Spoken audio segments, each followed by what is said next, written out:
Hi everybody, this is Rose of Sharon and I'm back again with another book review. I just finished James Kaplan's Sinatra, the Chairman. He was also the author of The Voice. This is a biography based on one of my favorite torch singers or crooners of all time.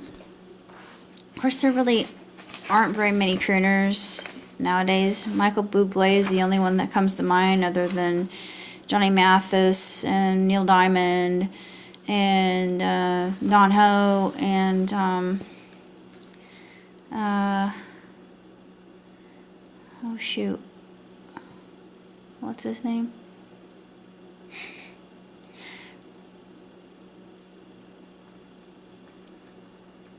Wayne Newton.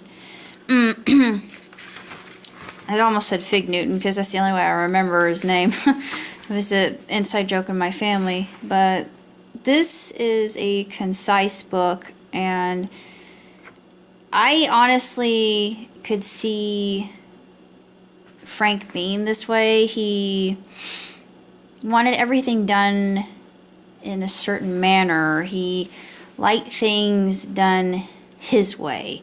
He was arrogant. He was very difficult to get along with. He was kind of a jerk, actually. He was a womanizer. He was a bit of a manther. He was extremely smooth and charming. He had a lot of women in his life. He definitely had close ties with the mob, which doesn't really shock me because so did JFK. And that really explains a lot. He was a big proponent in supporting JFK too for his candidacy. Mr. S had friends in high places, most definitely. And it talks about the Rat Pack and Dean Martin and the kind of relationships that he had and how much of a racist he could be. His penchant for alcoholism, and he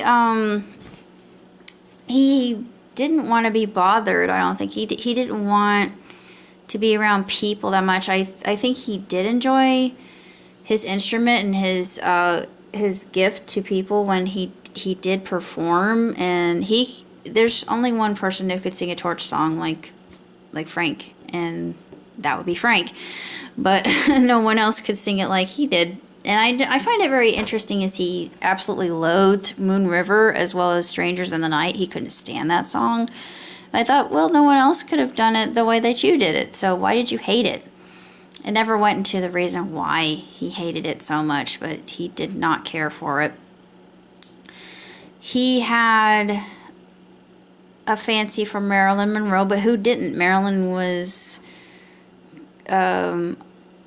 a woman who was desirable to a lot of men. And it talks about his relationships that he had or lack there. Well, he had a lot of sexual relationships, but his romance, all the romances were next to non-existent. And it's kind of sad, actually, because he seems like he's rather lonesome and pretty much the lone wolf, and he just was extremely difficult and hard to get along with when he was doing directing, because, to repeat myself, he just wanted everything done so according to his plan, according to his design, and there was no other method. I find that the pictures in here are very telling and very revealing, and it explains how when he was older his voice started to fail him, and eventually he couldn't fight anymore and he gave up, and then he died, which is very sad. But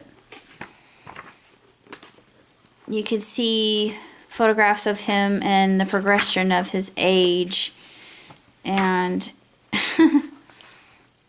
I just don't think he liked being around people that much, even though he was in the public eye quite a bit, and it talked about his humble beginnings and his rise to stardom and the controversy surrounding his life and the people that he was involved with, including Lucky Luciano, who, oddly enough, was in the mob and won us World War II.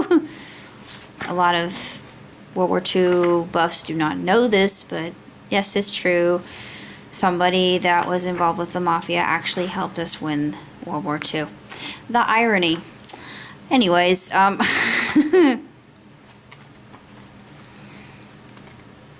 this book is utterly fascinating. I could not put it down. The writer of the book in and of himself, Mr. Kaplan, he knows his subject well, and he actually talks about a